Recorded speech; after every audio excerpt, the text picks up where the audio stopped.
Welcome back to Point of Focus, and today with me on set we have two representatives from the Center of Human Development, Ms. Tara Jackman and Ms. Shireen Mohammed. Thank you so much for joining me today. It's a pleasure having you again. Well, Tara, you're not new to set, but Shireen, you are. Yes, first time here. Yes, well, that's great. So, Shireen, can you tell me a little of what you do with the Center of Human Development? Okay, well, professionally, I'm an applied psychologist and I function as a training and project coordinator with the Center for Human Development. So I have the wonderful responsibility of being in charge in terms of client development and any training and project coordinating we would handle in terms of public and private training. Okay, and Tara, what is your post at the center as well? Well, I'm a clinical psychologist, but I'm the clinical director there. So I oversee all clinicians who are, who have clients, may it be in the public sector or private. Okay, great.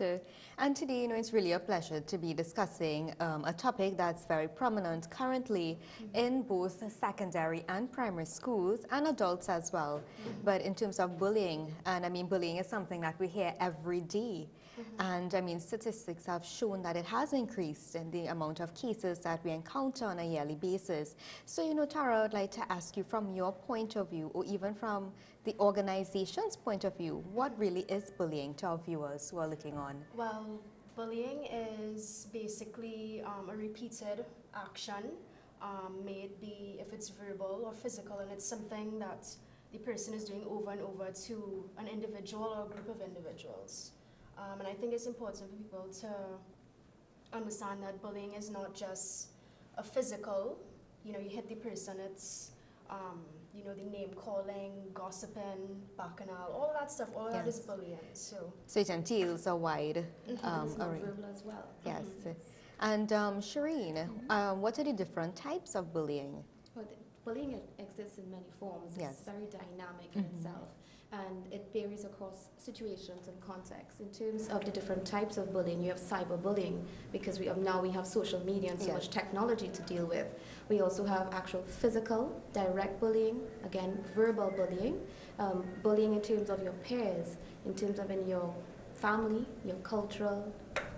It's a lot of different forms. A lot of different types of bullying. Yes. And I think students, sometimes they fall in certain categories. Correct. And it may be difficult for them to identify exactly where they are and how they can move forward. I think that's one of the challenges that they face as a teenager. And, bullying is something that plays on your mind a lot. So it's something mental as well that you have, a mental challenge that you are faced with. But do you think bullying begins at a specific age? well, not really. I think from preschool, so before primary school, you have instances of bullying, where if it's name calling or pushing or I don't think there's an age that it starts. Yes, it starts from early. From early, yeah. But what in terms of, we have both male and females. We have boys and girls, young ladies, young men. Are there differences in the bullying? I think some differences can be observed. My colleague and I were actually discussing some research which showed that boys, they're more likely to experience physical bullying, whereas females, they may experience more verbal bullying, especially within the school settings. Yes. And it's also important to identify that bullying, it does happen, but also there's an important distinction in terms of what happens naturally in terms of children expressing some forms of aggressive behavior as a natural part of their development and growing up. There's one question that I always thought about in terms of bullying, and that is, why are some children bullied more than others? How does a predator, I should say, pick on their victim? Because I have never been a victim of bullying. I've never bullied anyone. I think it all comes back down to the family that you came from, right? If you are being bullied at home, if you're a victim of being bullied at home, you're more likely to be a victim in other environments. Okay. And then you have your bully who would seek out who they want to, their prey then, right? So I guess you could kind of sense a person's, their weakness, and you would kind of know who to target and who not to target. Great. Or someone who acts extremely shy, they may be more Vulnerable, to yes. being bullied as well. Okay.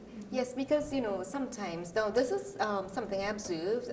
It was a situation, but the young man that was being bullied, I mean, he's fairly big in size. He's not he has sort of a disposition where you wouldn't really approach him, but yet he was a victim of being bullied.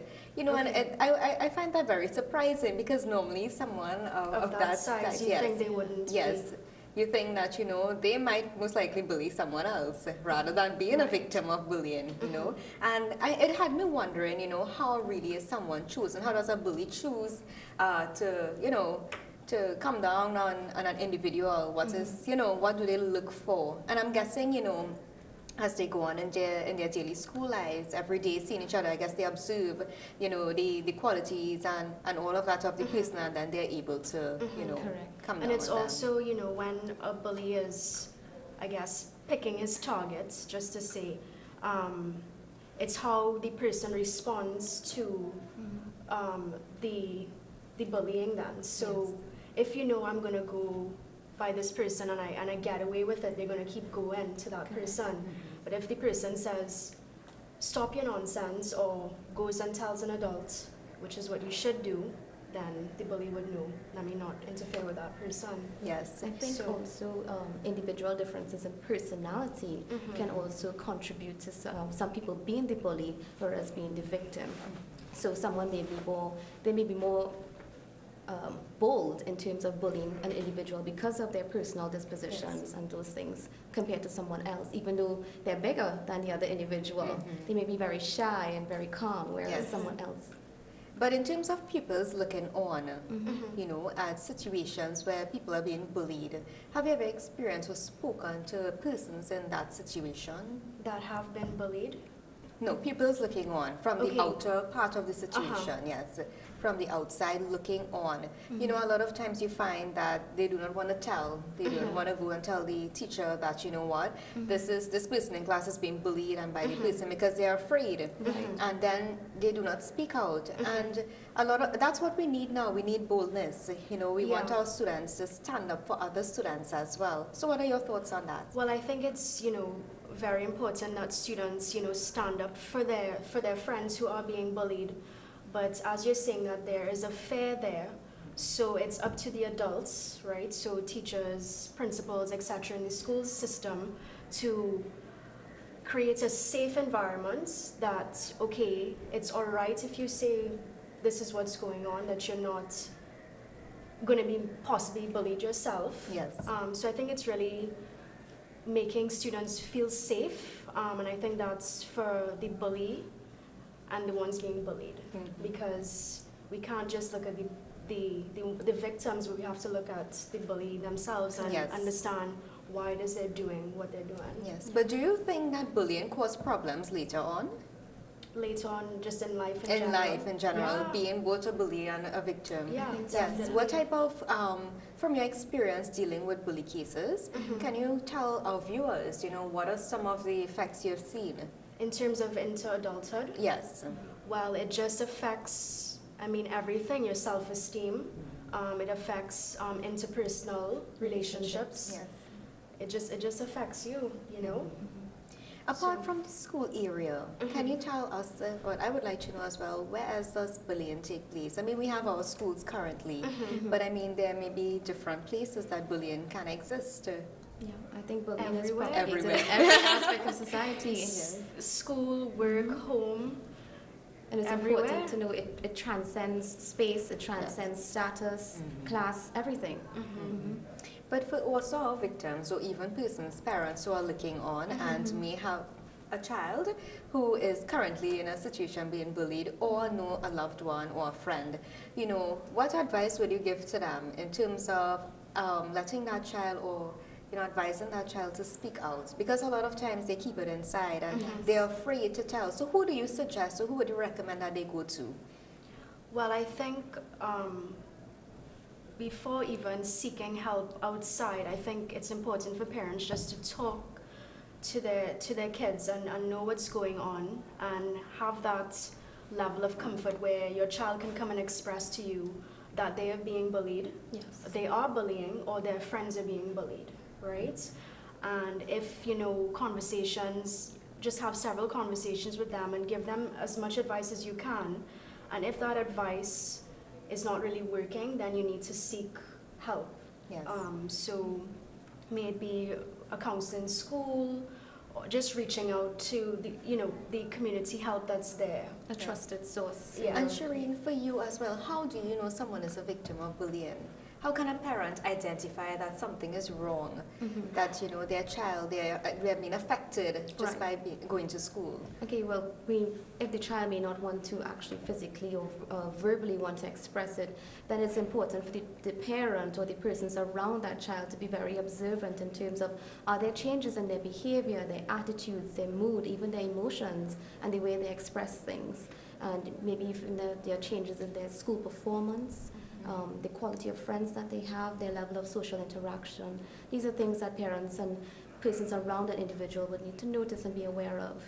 But does bullying have any effect on health, on a young person's health as well? In terms of what, emotional health or Everything, mental yeah. health? Well, yeah, once you're being affected emotionally, it's going to, manifest itself physically eventually. Change in appetite, change in sleep, not wanting to engage in as much physical activity, all of that stuff. So, But do you think there's a lot of education out there for bullying? I mean, there are organizations that deal with bullying, specifically targets it. But do you think a lot is being done currently in our country? I know that a lot of good work has been done and is being done, but like anything, I think there's room for more to be done. And I think for people just to talk more about it and just become more aware of the And do you situation. think that our teachers and especially our schools are equipped to deal with these issues currently?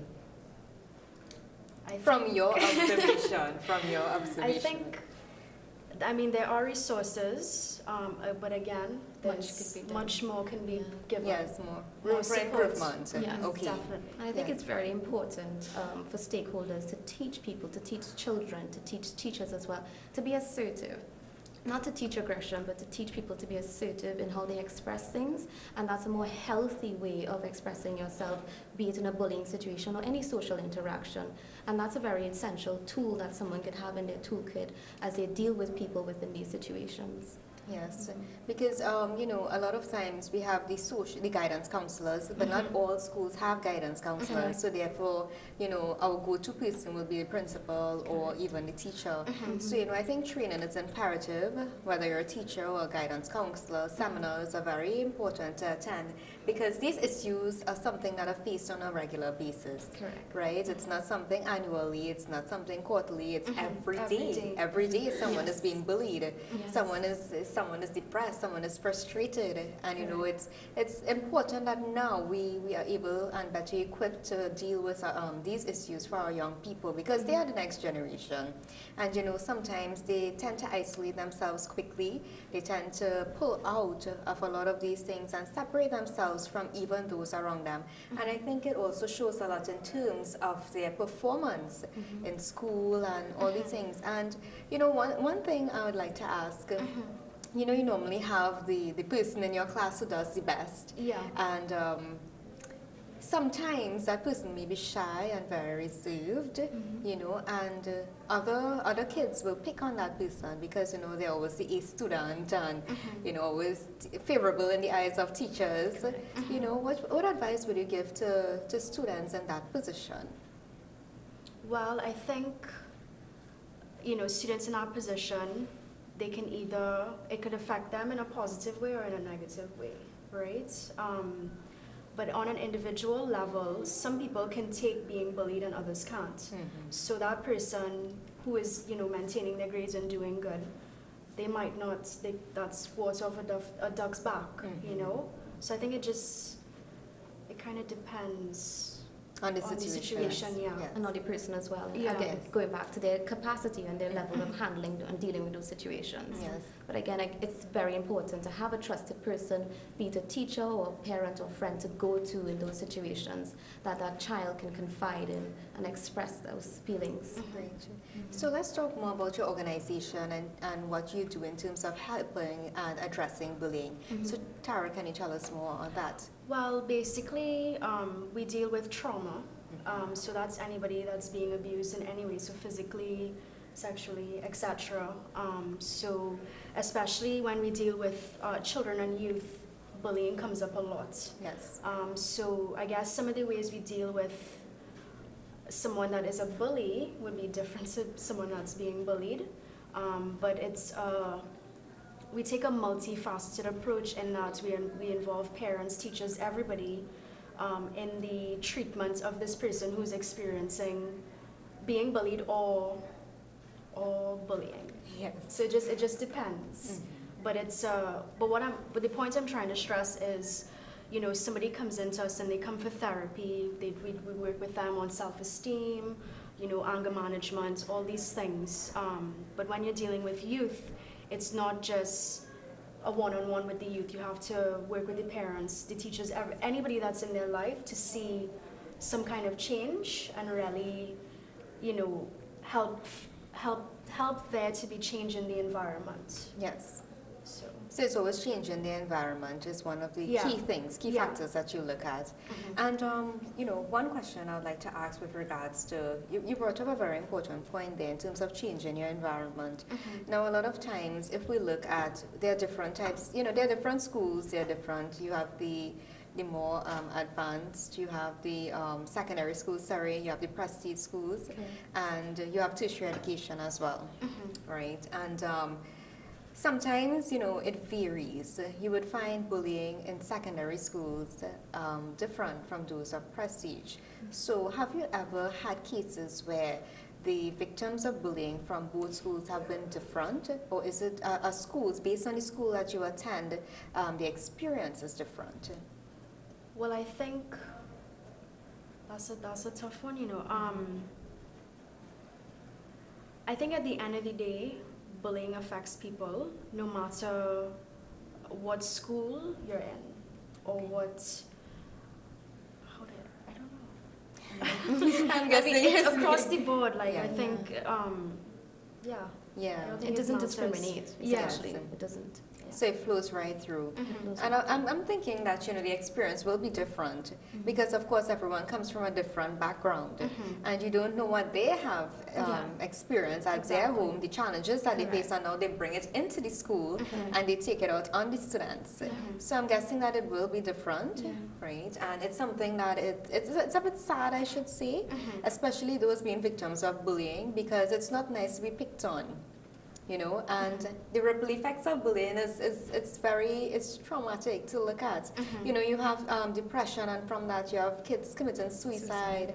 And you know, there's so much more to life. You know, what advice would you give for those who are bullies out there? To tell them stop bullying. But you know, what advice would you give them? Because bullies themselves have issues. They have correct. internal issues that they need to deal with. They need to feel loved and appreciated. They need to believe in themselves more. And they may also be a victim as well, maybe it's in Yes. their home. Yes. So I what think it's just teaching young people how to express themselves in a positive way, because at the end of the day, everybody gets angry, right? Yes. But you can express it in a respectful way and in a way that you're understood, and it's not a cussing and carry on, Yes. and you know, so Yes. just And positive expression of negative emotions. Yes. And Shireen, what about you for victims of bullying? I think we need to focus a lot more in terms of the social interactions and the quality of the social interactions that children from a young age and growing up are exposed to in order to curb the effects of bullying from both the victim and the bullying aspect. And in terms of just giving advice, again, talk to someone that you trust, that you are comfortable going to. Don't keep it in. Right? Don't be quiet about it. Do not be afraid to express it. Yes.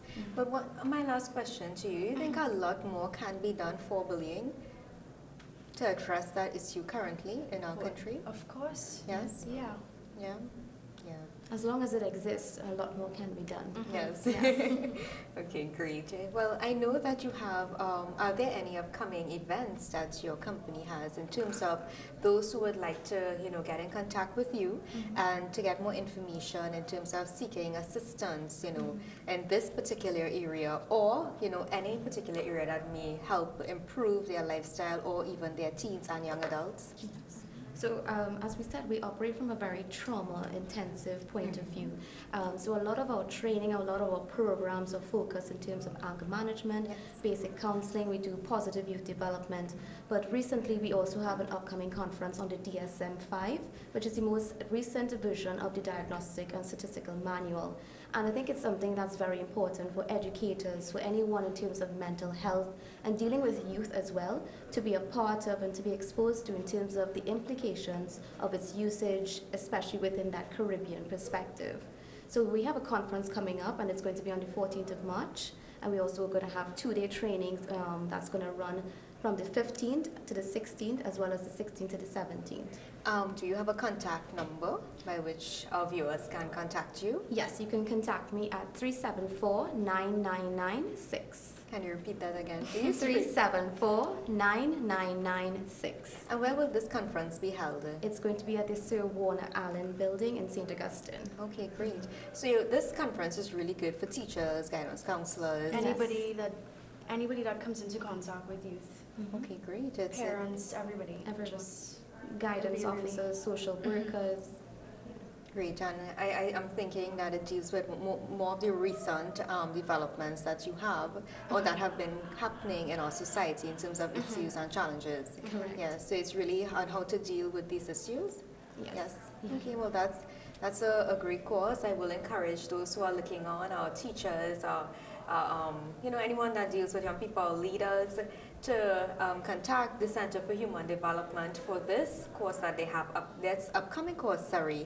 And it seems very important that you attend because, I mean, in the world that we live now, you need to keep abreast with the changes that are taking correct. place.